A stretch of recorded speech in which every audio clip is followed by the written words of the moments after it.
The CEO sold him a junk garage for $1,000. 6 months later, he turned it into an empire.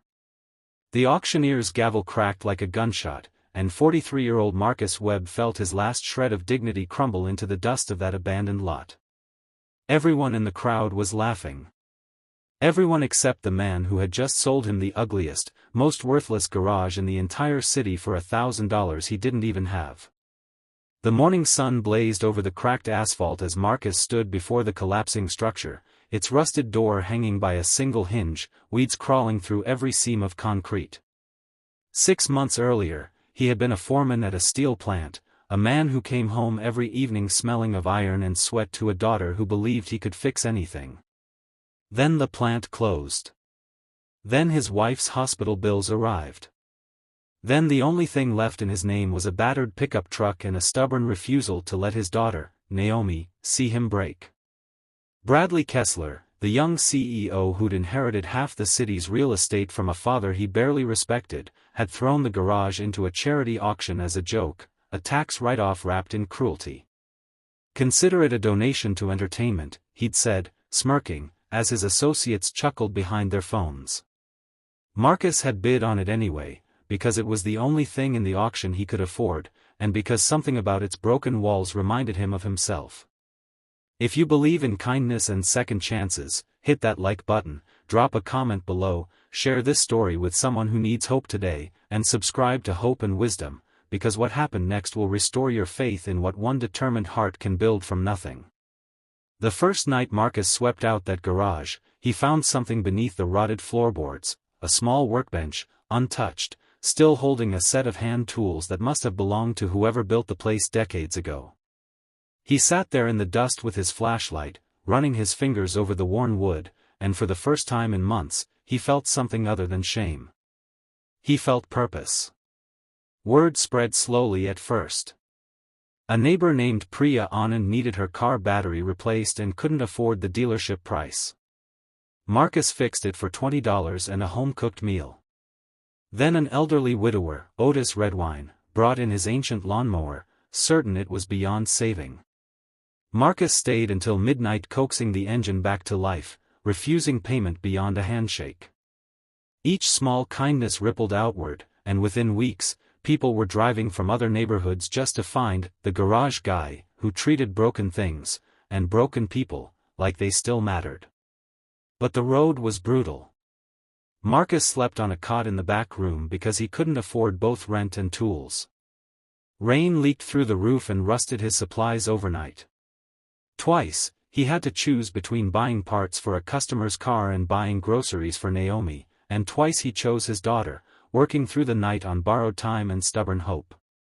There were mornings he sat alone on the cracked concrete steps, staring at his cracked knuckles, wondering if he had gambled his family's future on a joke that Bradley Kessler had already forgotten. Then came the night that changed everything. A storm knocked out power across 3 blocks, and a young mother named Celine Marchetti banged on his door in tears. Her son needed a nebulizer machine to breathe, and it had died with the electricity. Marcus didn't hesitate. He rigged a generator from spare parts he'd been saving for himself, working by candlelight while the wind howled outside, until the machine hummed back to life and the boy's breathing steadied. Celine wept into her hands, whispering that he'd saved her son's life. She posted about it online that night, and by morning, the story of the garage on Miller Street had reached thousands of strangers. Investors began calling. A local business incubator offered him space and equipment. Within months, Marcus wasn't just fixing lawnmowers and car batteries, he was training other laid-off workers, building an actual repair and restoration company that employed 12 people who had all once believed their skills were obsolete.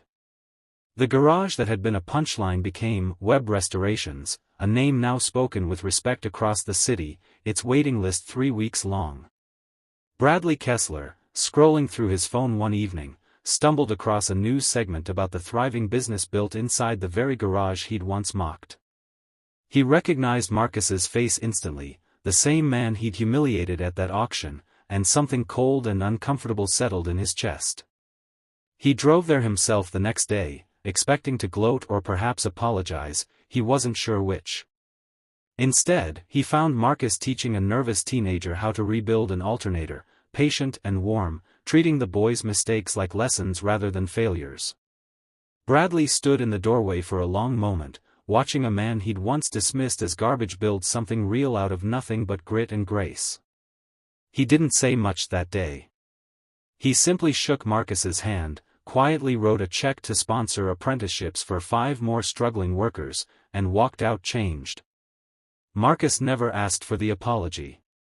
He'd already found something greater than vindication. He'd found his worth again, rebuilt piece by piece, just like everything else that passed through his hands.